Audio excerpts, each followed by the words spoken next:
ഞാൻ അങ്ങനെയൊക്കെ എത്താം. ശ്രീ ശ്രീ അമീനാസൻ, ഇതാ ഇവിടെ ഇപ്പോൾ പി മോഹനൻ്റെ വാക്കുകൾ മാത്രമല്ലല്ലോ ഈ നോർത്ത് ഇന്ത്യയിലെ ഈ പറഞ്ഞ വലതുപക്ഷ ഹാൻഡലുകൾ എടുത്ത് കേരളത്തെ അടിക്കാനുള്ള വടിയാക്കി ഉപയോഗിക്കുന്നു. മുഹമ്മദ് അലി കിനാലൂർ നേരത്തെ നവംബർ 23 അദ്ദേഹത്തിൻ്റെ ഫേസ്ബുക്ക് പോസ്റ്റ് ഞാൻ വായിക്കുകയായിരുന്നു. വരൂ ഈ തെരുവുകളിലെ മനുഷ്യരെ കാണൂ, കാണൂ ഈ തെരുവുകളിലെ സൗഹൃദം, വരൂ മനുഷ്യരെ കാണൂ, ഈ തെരുവുകളിലെ സ്നേഹം കാണൂ, കോർത്തുപിടിക്കൂ കൈകൾ, ചേർന്ന് നടക്കൂ തോളുരുമി, വരൂ കാണൂ ഈ തെരുവുകളിലെ മൈത്രി കാണൂ, വരൂ കാണൂ സ്നേഹം പൂക്കുന്ന വഴികൾ, സൗഹൃദം കായ്ക്കുന്ന തെരുവുകൾ, അത്തറിൻ മണമുള്ള മനസ്സുകൾ എന്നൊക്കെ പറഞ്ഞ് ഈ SYSൻ്റെ ആണോ എന്തോ മാനവ സഞ്ചാരം എന്ന് പറയുന്ന ഏതോ ഒരു പരിപാടിയെക്കുറിച്ചൊക്കെ ഇടുന്ന ഫേസ്ബുക്ക് പോസ്റ്റാണ്. അത്തരം മണമുള്ള ഈ മനസ്സുകൊണ്ടാണ് ഈ പറയുന്ന വ്യായാമ കൂട്ടായ്മ എന്തോ ജമാഅത്തെ ഇസ്ലാമിയാണോ SDPI ആണോ എന്ന് കുത്തിത്തിരിപ്പ് ഉണ്ടാക്കി തുടങ്ങിയത് ആരാണ്? പി മോഹൻ്റെ തുടർച്ചയിൽ അത് കേരളം കാണുന്നത് എങ്ങനെയാണ്? അത് കിനാലൂരിൻ്റെ ഈ പറയുന്ന ദുഷ്ട മനസ്സുകൊണ്ടാണ്, അല്ലെങ്കിൽ ദുഷ്ട വാക്കുകൾ കൊണ്ടാണ്. അതുകൊണ്ട് ഈ RV ബാബുവിൻ്റെ പാർട്ടിയോ RSSനെയോ മോഹനെയോ മാത്രം കുറ്റം പറഞ്ഞാൽ പറ്റുമോ? ഷമീനാസൻ.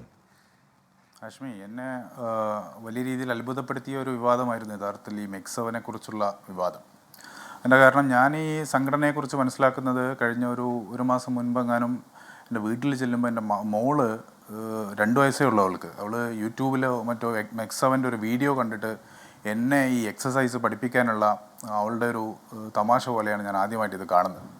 കുറച്ച് കഴിഞ്ഞപ്പോൾ നമ്മുടെ നാട്ടിലൊക്കെ സ്ത്രീകളൊക്കെ വ്യാപകമായി മെക്സവനിൽ പങ്കെടുക്കുന്നതിൻ്റെ, നമ്മുടെ ബന്ധുക്കളായിട്ടുള്ള സ്ത്രീകളൊക്കെ പങ്കെടുത്തതിൻ്റെ വാട്സപ്പ് സ്റ്റാറ്റസുകൾ, ഗ്രൂപ്പുകളിൽ മറ്റൊക്കെ കാണുന്നു.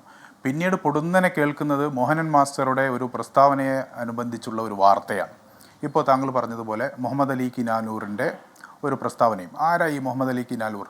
ഹാഷ്മിക്ക് ഇതിനു മുമ്പ് അറിയാം. എനിക്കറിയാം, കോഴിക്കോട്ടുകാരനാണ്. ഹാഷ്മിക്ക് ഇതിനു മുമ്പ് അറിയോ? അയാളൊരു ആക്ടിവിസ്റ്റാണ് എന്ന് അയാളുടെ സംഘടനാ നേതാവ് അക്കീം അസ്ഹരി എന്ന് അയാളെ തള്ളി പറഞ്ഞു. അപ്പോൾ യഥാർത്ഥത്തിൽ യൂട്ടേൺ അടിച്ച അക്കീം അസ്ഹരിയും മോഹനൻ മാസ്റ്ററൊക്കെ അവിടെ നിൽക്കട്ടെ, ഈ വാർത്ത നൽകി മുഹമ്മദ് അലി കിനാലൂരിൻ്റെ ഒരു ഫേസ്ബുക്ക് പോസ്റ്റിന് ഇത്ര വലിയ ഹൈപ്പർ വിസിബിലിറ്റി കൊടുത്ത മാധ്യമങ്ങളെക്കുറിച്ചുള്ള ഒരു വിമർശനം, ഒരു സ്വയം വിമർശനത്തിൻ്റെ ഒരു സമയം കൂടിയല്ലേ? ഞാൻ താങ്കളുടെ മാധ്യമത്തെ പ്രത്യേകമായ ഒരു വിമർശനമല്ല ഉന്നയിക്കുന്നു. പൊതുവായി മാധ്യമങ്ങൾ ഒരു സ്വയം വിമർശനം നടത്തേണ്ട ഒരു സന്ദർഭമല്ലേ ഇത്? ഈ മെക്സവൻ്റെ ഭാരവാഹികളുടെ പ്രതികരണം കേരളത്തിലെ മാധ്യമങ്ങൾ ആദ്യമായി നൽകിയത് എന്നാണ്. ഇങ്ങനെയാണോ ഒരു മാധ്യമ പ്രവർത്തനം? ഒരു മുസ്ലിം സമൂഹത്തെ, മുസ്ലിം മുൻകൈയിൽ നടക്കുന്ന വളരെ സ്വാഭാവികവും ജൈവികവുമായ ജീവിത പ്രക്രിയകളെ മുഴുവനും അവർ ചിരിക്കുന്നതിനെ, അവരാളുകളുമായി ബന്ധപ്പെടുന്നതിനെ, ഈ തരത്തിലുള്ള പല തരത്തിലുള്ള വംശീയമായ മുസ്ലിം വിരുദ്ധമായ ഇസ്ലാമോഫോബിക്കായ പ്രചരണങ്ങൾ ഇങ്ങനെ നടത്തിക്കൊണ്ടിരിക്കുമ്പോൾ കേരളത്തിലെ മാധ്യമങ്ങൾക്ക് ഒരു ഉത്തരവാദിത്തമില്ലേ എന്ന ചോദ്യം ഞാൻ ആദ്യമായി ഉന്നയിക്കാൻ ആഗ്രഹിക്കുകയാണ്. രണ്ടാമത് ഹാഷ്മി ഓർക്കുന്നുണ്ടാവും, ഈ പി ജയരാജൻ്റെ പുസ്തകവുമായി ബന്ധപ്പെട്ട ചർച്ചയിലാണ് അവസാനമായി നമ്മൾ ഇരിക്കുന്നത്. ഇതേ പാനലായിരുന്നു, ഒരാൾ മാത്രമേ അധികമായിട്ടുള്ളൂ. അന്ന് ഞാൻ പറഞ്ഞു, കേരളത്തിലെ ഇസ്ലാമോഫോബിയ ഇൻറ്റേർണലൈസ് ചെയ്യപ്പെട്ട വംശീയത, മുസ്ലിം വിരുദ്ധത ഒരു പെർമനൻ്റ് അജണ്ടയായി കൊണ്ടു നടക്കുന്ന ഒരു സംഘടനയാണ്. അന്ന് ഹാഷ്മി എന്നോട് അത് വിയോജിച്ചു. പക്ഷേ നിങ്ങളൊന്ന് നോക്കൂ, എന്താണ് ഇവർ ചെയ്ത്? എന്ത് തരത്തിലുള്ള ഒരു വംശീയമായ പ്രചരണത്തിനാണ് CPMൻ്റെ നേതൃത്വം നൽകിക്കൊണ്ടിരിക്കുന്നത്? എന്തിനു വേണ്ടിയാണ് ഇവർ ഒരു സമുദായത്തെ ഈ തരത്തിലുള്ള വംശീയമായ പ്രചരണങ്ങളിലൂടെ ഇങ്ങനെ അപരവൽക്കരിച്ചു കൊണ്ടേയിരിക്കുന്നത് എന്ന ചോദ്യമാണ് ഇവിടെ ഏറ്റവും പ്രസക്തമായിട്ടുള്ളത്. മുസ്ലിങ്ങളുടെ ഇപ്പോൾ മെക്സവൻ എന്ന് പറയുന്ന ഒരു സംവിധാനത്തിനകത്ത് മുസ്ലിം സമൂഹം വ്യാപകമായിട്ടുണ്ട്. അവരുടെ മുൻകൈയിൽ നടക്കുന്ന ഒരു പൊതുകൂട്ടായ്മയാണ് എന്ന കാരണം കൊണ്ട് മാത്രം പച്ചക്കള്ളം പ്രചരിപ്പിച്ചുകൊണ്ട് കേരളത്തിൽ വംശീയമായ ഒരു പ്രചരണം നടത്തുക, ദേശീയ തലത്തിൽ അതിനുള്ള അവസരം നൽകുക. VS അച്യുതാനന്ദൻ്റെ പ്രസ്താവന ഉപയോഗപ്പെടുത്തിയാണ് യോഗി ആദിത്യനാഥ് ലവ് ജിഹാദ് വിരുദ്ധ ഈ പ്രണയവിവാഹങ്ങളെ അടക്കം നിരോധിക്കുന്ന തരത്തിലുള്ള മുസ്ലിം വിരുദ്ധമായ ഒരു നിയമം UP യിൽ ചുട്ടെടുത്തത് എന്ന് നമുക്കറിയാം. കേരള സ്റ്റോറി എന്ന് പറയുന്ന ഒരു സിനിമയ്ക്ക് മൂലധനം നൽകിയത് VS അച്യുതാനന്ദൻ്റെ ലവ് ജിഹാദുമായി ബന്ധപ്പെട്ട പരാമർശമാണെന്ന് നമുക്കറിയാം. ഇത് ഇത്രയൊക്കെ പഠിച്ചിട്ടും ഇങ്ങനെ വംശീയത ഇൻറ്റേർണലൈസ് ചെയ്ത് മുസ്ലിം വിരുദ്ധതയും ഇസ്ലാമോഫോബിയും ഈ തരത്തിൽ പ്രചരിപ്പിക്കുന്ന ഒരു സാഹചര്യത്തിൽ എന്തുകൊണ്ടാണ് CPM ഇങ്ങനെ തുടർന്നു പോകുന്നത് എന്നാണ് ഒന്നാമത്തെ ചോദ്യം. അതേസമയം സന്തോഷകരമായിട്ടുള്ളൊരു കാര്യം, ഈ ഇസ്ലാമോഫോബിയക്കെതിരായ അതിശക്തമായ വിമർശനം കേരളത്തിന്റെ പൊതുസമൂഹത്തിൽ നിന്ന് ഉയർന്നു വന്നു. ഈ താങ്കൾ ചോദിച്ച മാധ്യമങ്ങൾ എന്തുകൊണ്ട് വാർത്ത കൊടുത്തു? ശരിയാണ്, അതിൽ ഈ പറയുന്ന മെക്സവൻ കൂട്ടായ്മയുടെ പ്രതികരണം എടുത്തോ വൈകിയോ? പി മോഹനൻ ഇത് തളിപ്പറമ്പിൽ പറയുമ്പോൾ ഇത് വലിയ വാർത്തയായിരുന്നില്ല. ഇത് വലിയ വാർത്തയാവുന്നത് എപ്പോഴാണ്? ഇത് വലിയ വാർത്തയാവുന്ന മെക്സവൻ എന്ന് പറയുന്ന വ്യാപകമായി 10,000 യൂണിറ്റുകളൊക്കെ ഉള്ള വലിയ വ്യാപകമായ കൂട്ടായ്മയായി മാറുന്നു.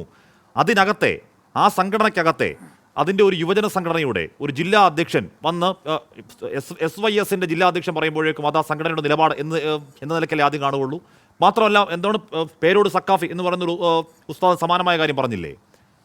ചേട്ടാ ഞാൻ ചോദിക്കുന്നത് ശ്രീ അമീൻ ഹസൻ, ഇതിപ്പോൾ ഇവരുടെ പ്രശ്നം എന്ന് പറഞ്ഞാൽ സംഘടന വളർച്ചയോ സംഘടന അതിനകത്തെ ചേരിപ്പോരുകളോ, ഞങ്ങൾ വളരുന്നില്ല നിങ്ങൾ വളരുന്നു എന്നൊക്കെയുള്ള കൊതിക്കറിവോ അസൂയോ കുശുമ്പോ ഒക്കെ ആയിരിക്കാം. ഒറ്റ കൊടുക്കുന്നത് ആരാന്നേ? ഒറ്റ കൊടുക്കുന്ന അകത്തെ ആൾക്കാർ ഒറ്റ കൊടുക്കുന്നില്ലേ? അതുകൂടെ പറ അമീൻ ഹസൻ. അതായത് ഹഷ്മി, എനിക്കതിൽ തോന്നുന്നത്, ഞാൻ മാധ്യമങ്ങളെ വിമർശിക്കാനുള്ള കാരണം ഇതാണ്. മുഹമ്മദ് അലി കിനാലൂരിൻ്റെ പോസ്റ്റിന് ഒരു വലിയ ഹൈപ്പർ വിസിബിലിറ്റി കിട്ടുന്നു.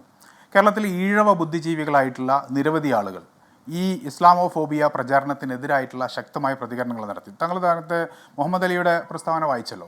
ഞാൻ ബാബുരാജ് ഭഗവതി എന്ന് പറയുന്ന ഇസ്ലാമോഫോബിയക്കെതിരായ നിരന്തരമായി പുസ്തകങ്ങൾ എഴുതുകയും ലേഖനങ്ങൾ എഴുതുകയും ചെയ്യുന്ന ഒരു ഈഴവ ബുദ്ധിജീവിയുടെ ഒരു ഫേസ്ബുക്ക് പോസ്റ്റ് ഞാൻ വായിക്കാം. ഇതിനുള്ള മറുപടി അദ്ദേഹം പറയുന്നുണ്ട്.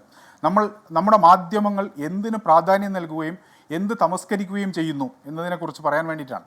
ഇസ്ലാമോഫോബിയ പോലുള്ള വംശീയ, മനസ്സിലായില്ല, ഈഴവ ബുദ്ധിജീവി എന്ന പ്രയോഗം ശരിയാണോ? അറിഞ്ഞൂടാ. ഈഴവ സമുദായത്തിൽ നിന്നുള്ള ഒരു ബുദ്ധിജീവി.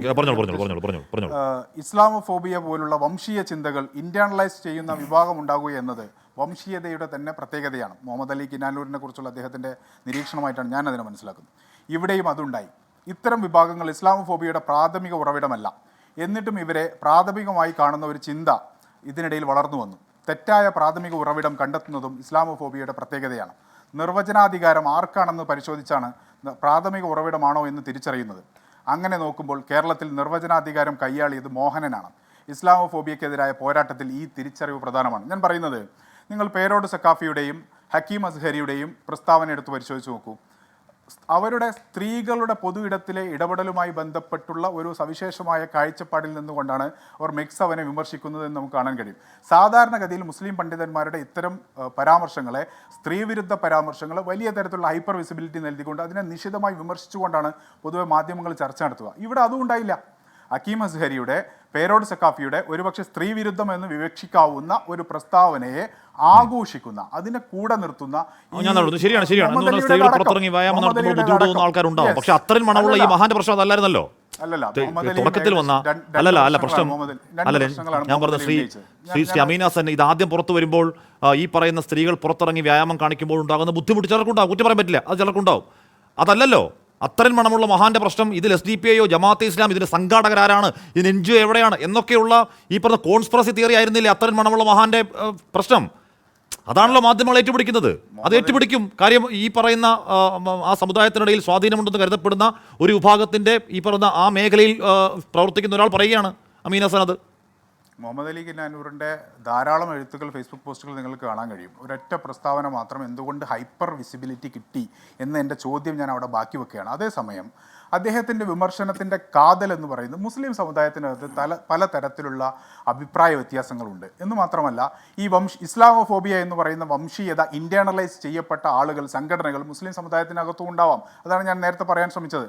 അതായത് വംശീയതക്കെതിരായ പോരാട്ടം എന്ന് പറയുന്നത് അതിനകത്തുള്ള ആളുകളോട് കൂടി തന്നെയായിരിക്കും. അതേസമയം മുസ്ലിങ്ങൾ മാത്രമല്ല ഈ ഇസ്ലാമോഫോബിയയെ എതിർക്കുന്നത്. ഇപ്പോൾ മെക്സവനെതിരായ പ്രചാരണത്തെ കേരളത്തിൽ എതിർത്തത് മുസ്ലിം സമുദായത്തിൽ നിന്ന് മാത്രമല്ല. ഈ പാനലിൽ പോലും ഇപ്പോൾ CPMൻ്റെ പ്രതിനിധിക്ക് പോലും അതിൽ നിന്ന് പിന്നോട്ട് പോകേണ്ടി വരുന്നത് കേരളത്തിൻ്റെ പൊതുസമൂഹത്തിൽ നിന്ന്, വിവിധ സമൂഹങ്ങളിൽ നിന്ന്, സമുദായങ്ങളിൽ നിന്ന് അതിനെതിരായി ഉണ്ടായ ഒരു പോരാട്ടത്തിൻ്റെ ഭാഗമാണ്. അതിൽ മാധ്യമങ്ങൾ ഏത് തരത്തിലുള്ള പ്രചാരണങ്ങൾക്ക് ഇടം നൽകുന്നു, ഏത് തരത്തിലുള്ള പ്രസ്താവനകൾക്ക് പ്രാധാന്യം നൽകുന്നു, കോഴിക്കോട്ടുള്ള മാധ്യമ പ്രവർത്തകർ ആരുടെ പ്രസ്താവന വാർത്തയാക്കുകയും ആരുടെ പ്രസ്താവന തമസ്കരിക്കുകയും ചെയ്യുന്നു, ഏതൊക്കെ തരത്തിലുള്ള വാർത്തകൾ മുസ്ലിം സമുദായവുമായി ബന്ധപ്പെട്ട് നൽകുന്നു, ഏതൊക്കെ തമസ്കരിക്കുന്നു എന്നത് കേരളത്തിലെ മാധ്യമങ്ങൾക്കകത്ത് ഇന്റേണലൈസ് ചെയ്യപ്പെട്ട ഇസ്ലാമോഫോബിയ താങ്കളുടെ മാധ്യമ മുഖവിലക്കെടുക്കുകയാണ്. പക്ഷെ അതിലെ പ്രശ്നം എന്താണ്? ഈ പറയുന്ന 5000 ശാഖകളായി വളർന്ന ഒരു വലിയ പ്രസ്ഥാനം, ആ പ്രസ്ഥാനത്തിൽ ഈ പറഞ്ഞ നുഴഞ്ഞുകയറ്റക്കാരുണ്ടെന്ന് പി മോഹനൻ പറഞ്ഞാൽ നമുക്കറിയാം. അടുത്ത കാലത്ത് CPMന്റെ രാഷ്ട്രീയ ചായ്വ് എങ്ങോട്ടാണെന്നും അതിന്റെ ഉദ്ദേശം എന്താണെന്നും കേരളത്തിൽ മനസ്സിലാവുന്നുണ്ട്. മുസ്ലിം സമൂഹത്തിൽ നിന്ന് അത് കേരളത്തിൽ മനസ്സിലാവുന്നുണ്ട്. അതല്ലാതെ SYS പോലെ അല്ലെങ്കിൽ ആ മേഖലയിൽ പ്രവർത്തിക്കുന്നു എന്ന് കരുതപ്പെടുന്ന, ആഴത്തിൽ വേരുകളുണ്ടെന്ന് കരുതപ്പെടുന്ന, അതിന്റെ ഇന്റഗ്രിറ്റി ഉണ്ട് എന്ന് കരുതപ്പെടുന്ന സംഘടനയുടെ പ്രധാനപ്പെട്ട നേതാവ് പറയുമ്പോൾ വാർത്തയാവുന്നത് അത് വാർത്തയാണ്. അത് വാർത്തയാണ്. ശരിയാണോ? അല്ല, പരിശോധിച്ചു, മാധ്യമങ്ങൾ പരിശോധിച്ചു. അല്ല, മാധ്യമങ്ങൾ അല്ല, മോഹൻ മാഷ് പറഞ്ഞ വാർത്തയായിട്ടില്ല. അമീൻ ഹസൻ, മോഹൻ മാഷ് പറഞ്ഞ വാർത്തയായിട്ടില്ലെന്നേ. മോഹനൻ മാഷ് പറഞ്ഞത് വാർത്തയായിട്ടില്ല. വാർത്തയായിട്ടുണ്ട്. മോഹനൻ മാഷ് പറയുമ്പോൾ വാർത്തയാവുന്നില്ലത്. എന്തുകൊണ്ടാണ് വാർത്തയാവുന്നത്? വാർത്തയാവുന്നത് ഈ കിനാലൂർ എന്ന് പറയുന്ന ഇൻസൈഡർ എന്ന് കരുതപ്പെടുന്ന ഒരാൾ വന്നിരുന്ന ഈ കാര്യങ്ങളൊക്കെ മോഹനൻ മാഷ് പറഞ്ഞതിനേക്കാൾ കൂടുതൽ തീവ്രമായി ഈ കാര്യങ്ങൾ ഏതോ NGO എന്തോ കോൺസ്പിറസി തിയറി പറയുമ്പോഴാണ് വാർത്തയാവുന്നത്.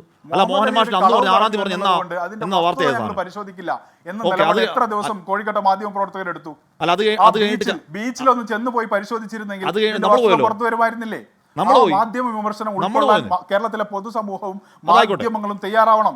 വളരെ കടുത്ത ഇസ്ലാമോഫോബിയയാണ്. ഓക്കെ